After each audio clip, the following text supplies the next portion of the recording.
ನಮಸ್ಕಾರ. News 18 digital ಕಾಂಟೆಂಟ್ಗೆ ಸ್ವಾಗತ. ನಾನು ಚೈತ್ರ ವಿಶ್ವನಾಥ್.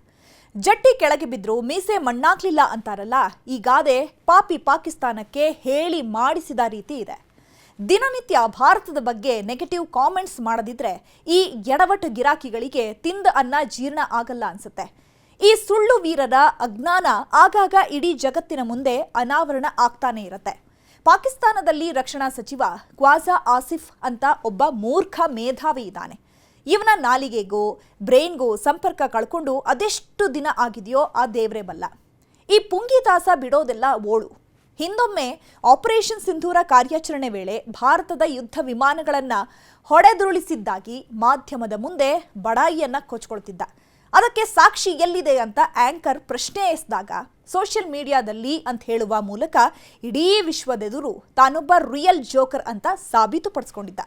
ಈಗ ಮತ್ತೊಮ್ಮೆ ಯುದ್ಧದ ಬಗ್ಗೆ ಬಾಲ ಬಿಚ್ಚಿದ್ದಾನೆ ಪಾಕ್ ರಕ್ಷಣಾ ಸಚಿವ ಖ್ವಾಜಾ ಆಸಿಫ್. ಭಾರತದೊಂದಿಗೆ ಯುದ್ಧದ ಸಾಧ್ಯತೆ ಇರೋದು ನಿಜ. ಭವಿಷ್ಯದಲ್ಲಿ ಭಾರತದೊಂದಿಗೆ ಮತ್ತೊಮ್ಮೆ ಶಸ್ತ್ರಾಸ್ತ್ರ ಸಂಘರ್ಷ ಎದುರಾದ್ರೆ ನಮ್ಮ ದೇಶವು ಅದರಲ್ಲಿ ದೊಡ್ಡ ಮಟ್ಟದ ಯಶಸ್ಸು ಸಾಧಿಸುತ್ತೆ ಅಂತ ಅವರು ತಮ್ಮ ವಿಶ್ವಾಸವನ್ನ ವ್ಯಕ್ತಪಡಿಸಿದ್ದಾರೆ.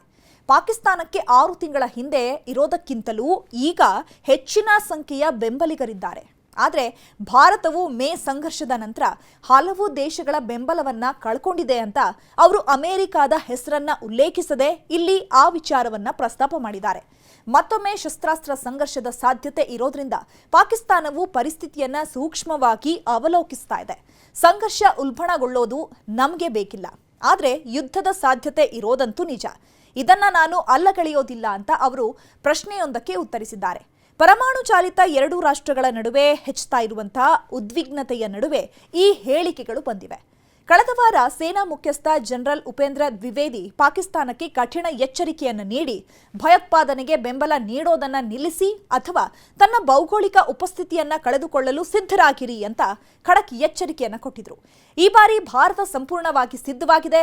ಆಪರೇಷನ್ ಸಿಂಧೂರ್ 1.0 ಸಮಯದಲ್ಲಿ ನಾವು ಪ್ರದರ್ಶಿಸಿದ ಸಂಯಮವನ್ನ ನಾವು ಮತ್ತೆ ತೋರಿಸೋದಿಲ್ಲ. ಈ ಬಾರಿ ಪಾಕಿಸ್ತಾನ ಭೌಗೋಳಿಕವಾಗಿ ಅಸ್ತಿತ್ವದಲ್ಲಿ ಇರಲು ಬಯಸುತ್ತದೆಯೇ ಅಂತ ಯೋಚಿಸುವಂತೆ ಕ್ರಮ ಕೈಗೊಳ್ಳಲಾಗುವುದು ಅಂತ ಅವರು ಖಡಕ್ ಸಂದೇಶವನ್ನ ರವಾನಿಸಿದ್ರು. ಈ ಹೇಳಿಕೆಗೆ ಪ್ರತ್ಯುತ್ತರವಾಗಿ ಪಾಕ್ ಸಚಿವ ಖ್ವಾಜಾ ಆಸಿಫ್ ತಲೆ ಬುಡ ಇಲ್ಲ ಆಧಾರರಹಿತ ವಿಷಯಗಳನ್ನ ಮುನ್ನೆಲೆಗೆ ತಂದಿದ್ದಾರೆ. ಇದಕ್ಕೆ ಸಾಕ್ಷಿಯೇ ಈ ಹೇಳಿಕೆ. ಮೊಘಲ್ ಚಕ್ರವರ್ತಿ ಔರಂಗಜೇಬನ ಆಳ್ವಿಕೆಯಲ್ಲಿ ಹೊರತುಪಡಿಸಿ ಭಾರತ ನಿಜವಾಗಿಯೂ ಎಂದಿಗೂ ಒಗ್ಗಟ್ಟಾಗಿರಲಿಲ್ಲ ಅಥವಾ ಅಖಂಡವಾಗಿರಲಿಲ್ಲ ಅಂತ ಇತಿಹಾಸ ತೋರಿಸುತ್ತೆ. ಪಾಕಿಸ್ತಾನವನ್ನ ಅಲ್ಲಾಹನ ಹೆಸರಿನಲ್ಲಿ ರಚಿಸಲಾಗಿದೆ. ದೇಶದ ಆಂತರಿಕವಾಗಿ ನಾವು ವಾದಿಸ್ತೇವೆ ಮತ್ತು ಸ್ಪರ್ಧಿಸ್ತೇವೆ, ಆದರೆ ಭಾರತದೊಂದಿಗಿನ ಹೋರಾಟದಲ್ಲಿ ನಾವು ಒಗ್ಗಟ್ಟಿಗೆ ಬರ್ತೇವೆ ಅಂತ ಆಸಿಫ್ ಸಂದರ್ಶನವೊಂದರಲ್ಲಿ ಹೇಳಿದ್ದಾರೆ. ಇನ್ನು ಆಸಿಫ್ ಜಾಗತಿಕ ವೇದಿಕೆಗಳಲ್ಲಿ ಪಾಕಿಸ್ತಾನವನ್ನ ಮುಜುಗರಕ್ಕೆ ಈಡು ಮಾಡಿದ ಇತಿಹಾಸವನ್ನ ಹೊಂದಿದ್ದಾನೆ. ಕಳೆದ ತಿಂಗಳು ಪಾಕಿಸ್ತಾನದ ಪ್ರವಾಹ ಪರಿಸ್ಥಿತಿಯನ್ನು ನಿಭಾಯಿಸಲು ಅವರು ವಿಚಿತ್ರ ಐಡಿಯಾವನ್ನ ನೀಡಿದರು. ತಗ್ಗು ಪ್ರದೇಶಗಳಲ್ಲಿ ವಾಸಿಸುವ ಪಾಕಿಸ್ತಾನಿಗಳು ಪ್ರವಾಹದ ನೀರನ್ನ ಚರಂಡಿಗಳಿಗೆ ಬಿಡುವ ಬದಲು ಪಾತ್ರೆಗಳಲ್ಲಿ ಸಂಗ್ರಹಿಸಿ ಇಡಬೇಕು ಅಂತ ಹೇಳಿ ನಗೆ ಪಾಟಲಿಗೆ ಈಡಾಗಿದ್ರು.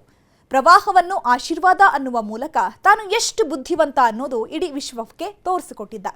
ಒಟ್ಟಾರೆಯಾಗಿ ಭಾರತದ ವಿರುದ್ಧ ಏನಾದರೂ ಒಂದು ಸುಳ್ಳು ಸುದ್ದಿ ಸೃಷ್ಟಿ ಮಾಡಿಕೊಂಡು ಹರಿಬಿಡೋದೇ ಇವರ ದಿನನಿತ್ಯದ ಕಾಯಕ. ಕ್ರೀಡಾಂಗಣದಲ್ಲಿಯೂ ಭಾರತದ ಹುಲಿಗಳನ್ನು ಕೆಣಕಿ ಏಷ್ಯಾ ಕಪ್ನಲ್ಲಿ ಹೀನಾಯವಾಗಿ 3 ಬಾರಿ ಸೋತರು. ಇದರ ಜೊತೆಗೆ ಮಹಿಳೆಯರ ವಿಶ್ವಕಪ್ನಲ್ಲೂ ಟೀಂ ಇಂಡಿಯಾ ಮೇಲುಗೈ ಸಾಧಿಸಿತು.